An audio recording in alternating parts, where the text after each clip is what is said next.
Daniel chapter 7. In the first year of Belshazzar, king of Babylon, Daniel saw a dream and visions in his mind as he lay on his bed. Then he wrote the dream down and related the following summary of it.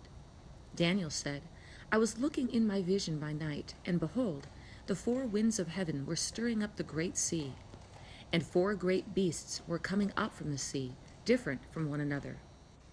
The first was like a lion and had the wings of an eagle. I kept looking until its wings were plucked, and it was lifted up from the ground and made to stand on 2 feet like a man. A human mind also was given to it. And behold, another beast, a second one, resembling a bear. And it was raised up on one side, and 3 ribs were in its mouth between its teeth. And thus they said to it, Arise, devour much meat. After this I kept looking, and behold, another one, like a leopard, which had on its back 4 wings of a bird. The beast also had 4 heads, and dominion was given to it. After this I kept looking in the night visions, and behold, a 4th beast, dreadful and terrifying and extremely strong, and it had large iron teeth. It devoured and crushed, and trampled down the remainder with its feet. And it was different from all the beasts that were before it, and it had 10 horns.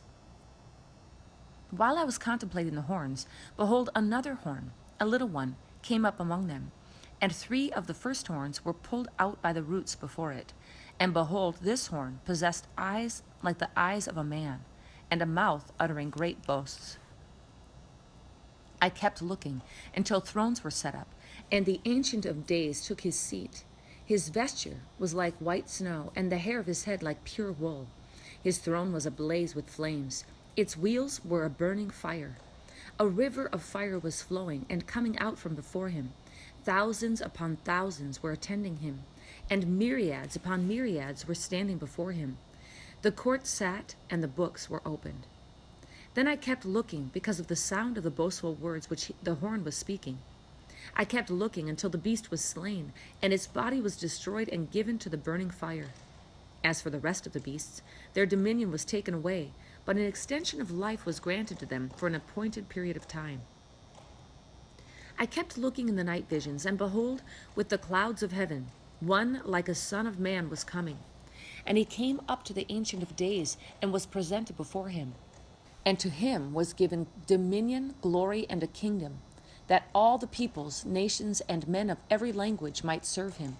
His dominion is an everlasting dominion which will not pass away, and his kingdom is one which will not be destroyed. As for me, Daniel, my spirit was distressed within me, and the visions in my mind kept alarming me. I approached one of those who were standing by and began asking him the exact meaning of all of this. So he told me and made known to me the interpretation of these things. These great beasts, which are 4 in number, are 4 kings who will arise from the earth. But the saints of the highest one will receive the kingdom and possess the kingdom forever, for all ages to come.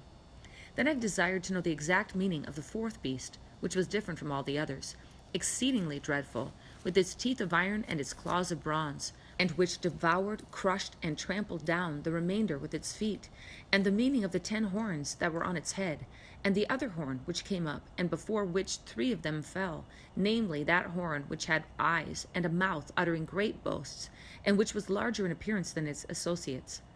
I kept looking, and that horn was waging war with the saints and overpowering them until the Ancient of Days came, and judgment was passed in favor of the saints of the highest one, and the time arrived when the saints took possession of the kingdom.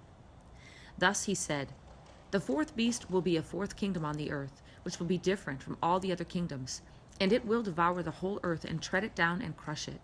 As for the 10 horns, out of this kingdom 10 kings will rise, and another will arise after them, and he will be different from the previous ones, and will subdue 3 kings.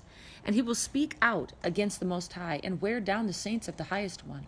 And he will intend to make alterations in times and in law, and they will be given into his hand for a time, times, and half a time. But the court will sit for judgment, and his dominion will be taken away, annihilated, and destroyed forever. Then the sovereignty, the dominion, and the greatness of all the kingdoms under the whole heaven will be given to the people of the saints of the highest one. His kingdom will be an everlasting kingdom, and all the dominions will serve and obey him. At this point, the revelation ended. As for me, Daniel, my thoughts were greatly alarming me, and my face grew pale, but I kept the matter to myself. Daniel chapter 8. In the 3rd year of the reign of Belshazzar the king, a vision appeared to me, Daniel, subsequent to the one which appeared to me previously. And I looked in the vision, and it came about while I was looking, that I was in the citadel of Susa, which is in the province of Elam.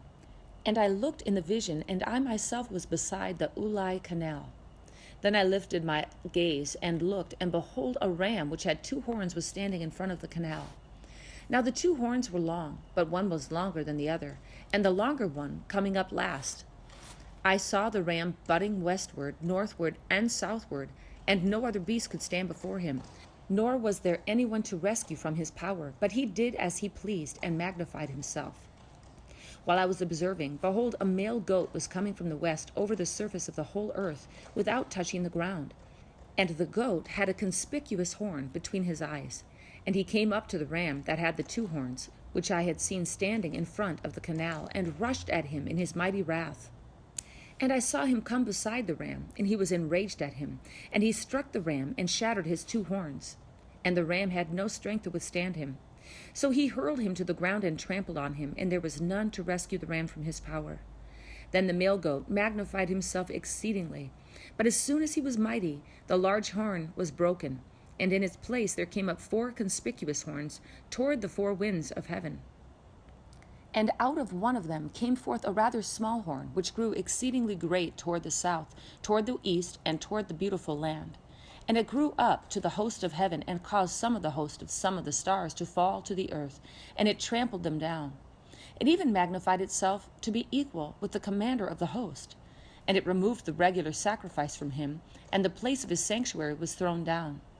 And on account of transgression, the host will be given over to the horn along with the regular sacrifice, and it will fling truth to the ground and perform its will and prosper. Then I heard a holy one speaking, and another holy one said to that particular one who was speaking, "How long will the vision about the regular sacrifice apply, while the transgression causes horror, so as to allow both the holy place and the host to be trampled?" And he said to me, "For 2,300 evenings and mornings. Then the holy place will be properly restored." And it came about, when I, Daniel, had seen the vision, that I sought to understand it. And behold, standing before me was one who looked like a man. And I heard the voice of a man between the banks of Ulai, and he called out and said, "Gabriel, give this man an understanding of the vision." So he came near to where I was standing. And when he came, I was frightened and fell on my face. But he said to me, "Son of man, understand that the vision pertains to the time of the end." Now while he was talking with me, I sank into a deep sleep with my face to the ground. But he touched me and made me stand upright. And he said, "Behold, I am going to let you know what will occur at the final period of the indignation, for it pertains to the appointed time of the end. The ram which you saw with the 2 horns represents the kings of Media and Persia, and the shaggy goat represents the kingdom of Greece, and the large horn that is between his eyes is the first king. And the broken horn, and the 4 horns that arose in its place, represent 4 kingdoms which will arise from his nation, although not with his power. And in the latter period of their rule, when the transgressors have run their course, a king will arise, insolent and skilled in intrigue. And his power will be mighty, but not by his own power, and he will destroy to an extraordinary degree, and prosper and perform his will. He will destroy mighty men and the holy people. And through his shrewdness, he will cause deceit to succeed by his influence. And he will magnify himself in his heart. And he will destroy many while they are at ease. He will even oppose the prince of princes. But he will be broken without human agency. And the vision of the evenings and mornings, which has been told, is true. But keep the vision secret, for it pertains to many days in the future. Then I, Daniel, was exhausted and sick for days. Then I got up again and carried on the king's business. But I was astounded at the vision, and there was none to explain it. Daniel chapter 9. In the 1st year of Darius, the son of Ahasuerus, of Median descent, who was made king over the kingdom of the Chaldeans, in the 1st year of his reign, I, Daniel, observed in the books the number of the years which was revealed as the word of the Lord to Jeremiah the prophet for the completion of the desolations of Jerusalem, namely 70 years. So I gave my attention to the Lord God to seek him by prayer and supplications, with fasting, sackcloth, and ashes. And I prayed to the Lord my God, and confessed and said, Alas, O Lord, the great and awesome God, who keeps his covenant and loving kindness for those who love him and keep his commandments. We have sinned, committed iniquity, acted wickedly, and rebelled, even turning aside from your commandments and ordinances. Moreover, we have not listened to your servants the prophets, who spoke in your name to our kings, our princes, our fathers, and all the people of the land. Righteousness belongs to you, O Lord, but to us open shame, as it is this day, to the men of Judah, the inhabitants of Jerusalem, and all Israel, those who are nearby and those who are far away, in all the countries of which you have driven them, because of their unfaithful deeds which they have committed against you. Open shame belongs to us, O Lord, to our kings, our princes, and our fathers, because we have sinned against you. To the Lord our God belong compassion and forgiveness, for we have rebelled against him. Nor have we obeyed the voice of the Lord our God to walk in his teachings, which he set before us through his servants the prophets. Indeed, all Israel has transgressed your law and turned aside, not obeying your voice. So the curse has been poured out on us, along with the oath which is written in the law of Moses, the servant of God, for we have sinned against him. Thus he has confirmed his words which he has spoken against us and against our rulers who ruled us, to bring on us great calamity. For under the whole heaven there has not been done anything like what was done to Jerusalem. As it is written in the law of Moses, all this calamity has come on us, yet we have not sought the favor of the Lord our God by turning from our iniquity and giving attention to your truth. Therefore, the Lord has kept the calamity in store and brought it on us. For the Lord our God is righteous with respect to all his deeds which he has done, but we have not obeyed his voice. And now, O Lord our God, who has brought your people out of the land of Egypt with a mighty hand and has made a name for yourself, as it is this day, we have sinned. We have been wicked. O Lord, in accordance with all your righteous acts, let now your anger and your wrath turn away from your city, Jerusalem, your holy mountain. For because of our sins and the iniquities of our fathers, Jerusalem and your people have become a reproach to all those around us. So now, our God, listen to the prayer of your servant and to his supplications. And for your sake, O Lord, let your face shine on your desolate sanctuary. O my God, incline your ear and hear. Open your eyes and see our desolations and the city which is called by your name. For we are not presenting our supplications before you on account of any merits of our own, but on account of your great compassion. O Lord, hear. O Lord, forgive. O Lord, listen and take action. For your own sake, O my God, do not delay, because your city and your people are called by your name. Now while I was speaking and praying and confessing my sin and the sin of my people Israel, and presenting my supplication before the Lord my God in behalf of the holy mountain of my God, while I was still speaking in prayer, then the man Gabriel, whom I had seen in the vision previously, came to me in my extreme weariness about the time of the evening offering. And he gave me instruction and talked with me and said, O Daniel, I have now come forth to give you insight with understanding.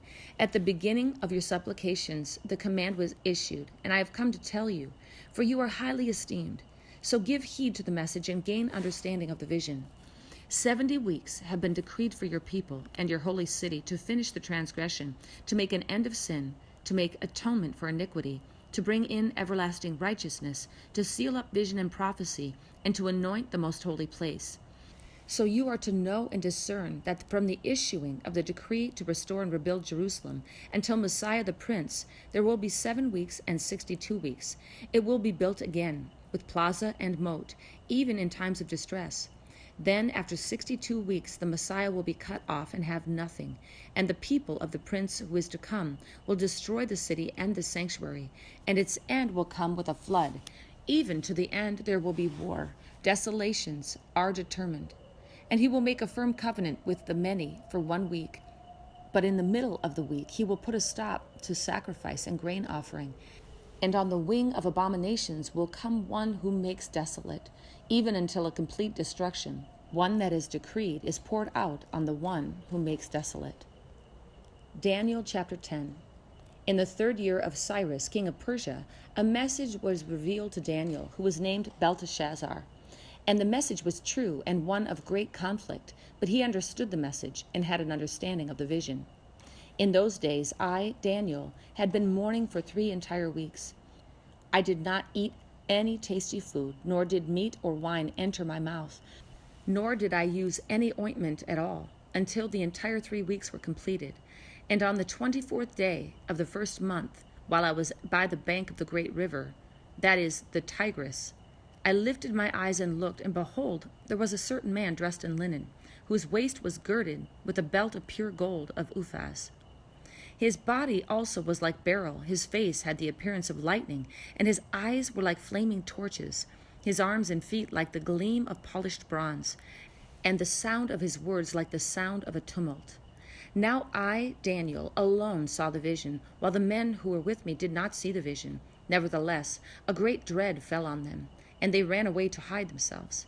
So I was left alone and saw this great vision, yet no strength was left in me, for my natural color turned to a deathly pallor, and I retained no strength.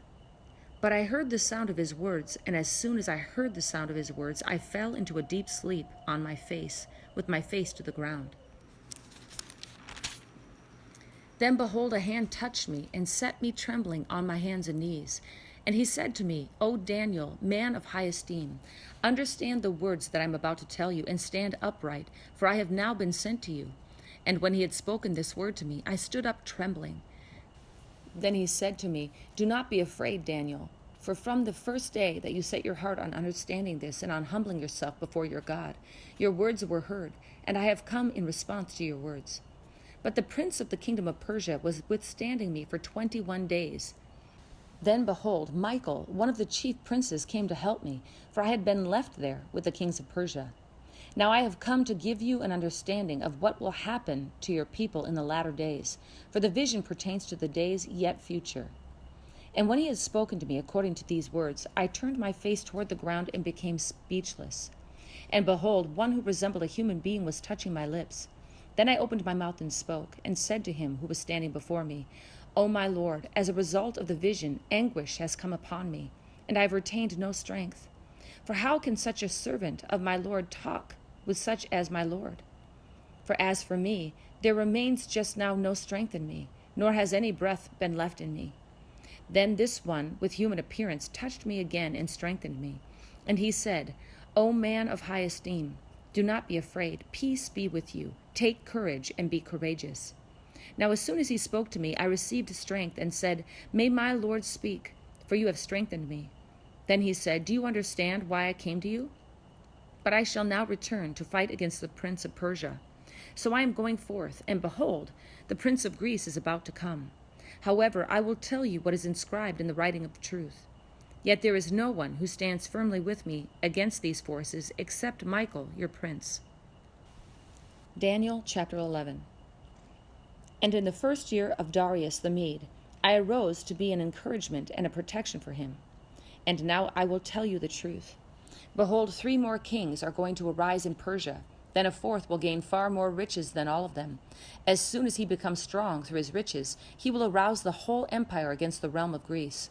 And a mighty king will arise, and he will rule with great authority and do as he pleases.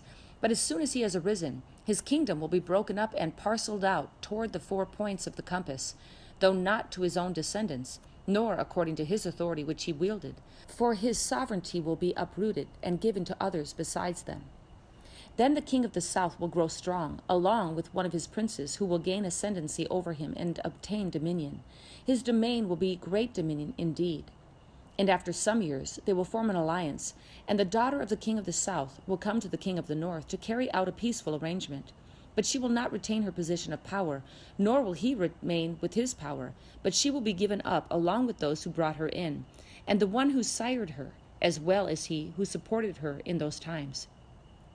But one of the descendants of her line will arise in his place, and he will come against their army and enter the fortress of the king of the north.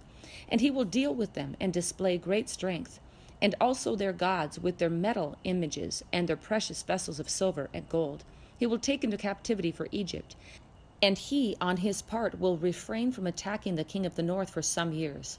Then the latter will enter the realm of the king of the south, but will return to his own land. And his sons will mobilize and assemble a multitude of great forces. And one of them will keep on coming and overflow and pass through, that he may again wage war up to his very fortress. And the king of the south will be enraged and go forth and fight with the king of the north. Then the latter will raise a great multitude, but that multitude will be given into the hand of the former. When the multitude is carried away, his heart will be lifted up, and he will cause tens of thousands to fall. Yet he will not prevail. For the king of the north will again raise a greater multitude than the former, and after an interval of some years he will press on with a great army and much equipment. Now in those times many will rise up against the king of the south. The violent ones among your people will also lift themselves up in order to fulfill the vision, but they will fall down. Then the king of the north will come, cast up a siege mound, and capture a well-fortified city, and the forces of the south will not stand their ground, not even their choicest troops, for there will be no strength to make a stand. But he who comes against him will do as he pleases, and no one will be able to withstand him. He will also stay for a time in the beautiful land, with destruction in his hand. And he will set his face to come with the power of his whole kingdom, bringing with him a proposal of peace, which he will put into effect. He will also give him the daughter of women to ruin it, but she will not take a stand for him or be on his side. Then he will turn his face to the coastlands and capture many. But a commander will put a stop to his scorn against him. Moreover, he will repay him for his scorn.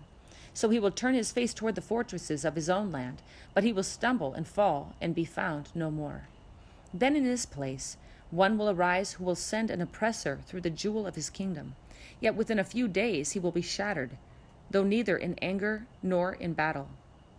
And in his place a despicable person will arise, on whom the honor of kingship has not been conferred. But he will come in a time of tranquility and seize the kingdom by intrigue. And the overflow forces will be flooded away before him and shattered, and also the prince of the covenant. And after an alliance is made with him, he will practice deception, and he will go up and gain power with a small force of people. In a time of tranquility he will enter the richest parts of the realm, and he will accomplish what his fathers never did, nor his ancestors. He will distribute plunder, booty, and possessions among them, and he will devise his schemes against strongholds, but only for a time. And he will stir up his strength and courage against the king of the south with a large army.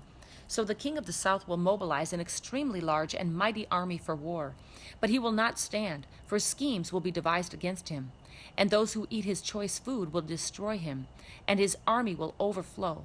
But many will fall down slain. As for both kings, their hearts will be intent on evil, and they will speak lies to each other at the same table, but it will not succeed. For the end is still to come at the appointed time. Then he will return to his land with much plunder, but his heart will be set against the holy covenant, and he will take action and then return to his own land. At the appointed time he will return and come into the south, but this last time it will not turn out the way it did before.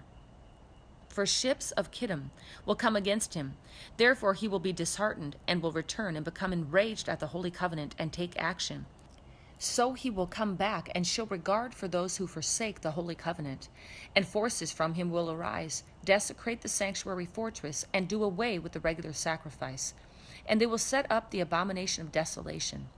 And by smooth words he will turn to godlessness those who act wickedly toward the covenant. But the people who know their God will display strength and take action. And those who have insight among the people will give understanding to the many. Yet they will fall by sword and by flame, by captivity and by plunder for many days. Now when they fall, they will be granted a little help, and many will join with them in hypocrisy. And some of those who have insight will fall, in order to refine and purge and make them pure until the end time, because it is still to come at the appointed time. Then the king will do as he pleases, and he will exalt and magnify himself above every god, and will speak monstrous things against the God of gods. And he will prosper until the indignation is finished, for that which is decreed will be done. And he will show no regard for the gods of his fathers, or for the desire of women, nor will he show regard for any other god, for he will magnify himself above them all. But instead he will honor a God of fortresses, a God whom his fathers did not know. He will honor him with gold silver, costly stones, and treasures. And he will take action against the strongest of fortresses with the help of a foreign god, who will give great honor to those who acknowledge him. And he will cause them to rule over the many, and will parcel out land for a price.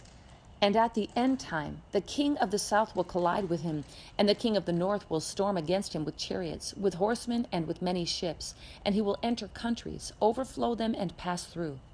He will also enter the beautiful land, and many countries will fall. But these will be rescued out of his hand, Edom, Moab, and the foremost of the sons of Ammon. Then he will stretch out his hand against other countries, and the land of Egypt will not escape. But he will gain control over the hidden treasures of gold and silver, and over all precious things of Egypt, and Libyans and Ethiopians will follow at his heels. But rumors from the east and from the north will disturb him, and he will go forth with great wrath to destroy and annihilate many. And he will pitch the tents of his royal pavilion between the seas and the beautiful holy mountain. Yet he will come to his end, and no one will help him. Daniel chapter 12. Now at that time, Michael, the great prince who stands guard over the sons of your people, will arise. And there will be a time of distress such as never occurred since there was a nation until that time. And at that time, your people, everyone who is found written in the book, will be rescued. And many of those who sleep in the dust of the ground will awake, these to everlasting life, but the others to disgrace and everlasting contempt. And those who have insight will shine brightly like the brightness of the expanse of heaven, and those who lead the many to righteousness like the stars forever and ever. But as for you, Daniel, conceal these words and seal up the book until the end of time. Many will go back and forth, and knowledge will increase. Then I, Daniel, looked, and behold, 2 others were standing, one on this bank of the river, and the other on that bank of the river. And one said to the man dressed in linen, who was above the waters of the river, How long will it be until the end of these wonders? And I heard the man dressed in linen, who was above the waters of the river, as he raised his right hand and his left toward heaven, and swore by him who lives forever, that it would be for a time, times, and half a time. And as soon as they finished shattering the power of the holy people, all these events will be completed. As for me, I heard but could not understand. So I said, My Lord, what will be the outcome of these events? And he said, Go your way, Daniel, for these words are concealed and sealed up until the end time. Many will be purged, purified, and refined, but the wicked will act wickedly, and none of the wicked will understand, but those who have insight will understand. And from the time that the regular sacrifice is abolished, and the abomination of desolation is set up, there will be 1,290 days. How blessed is he who keeps waiting and attains to the 1,335 days. But as for you, go your way to the end. Then you will enter into rest and rise again for your allotted portion at the end of the age.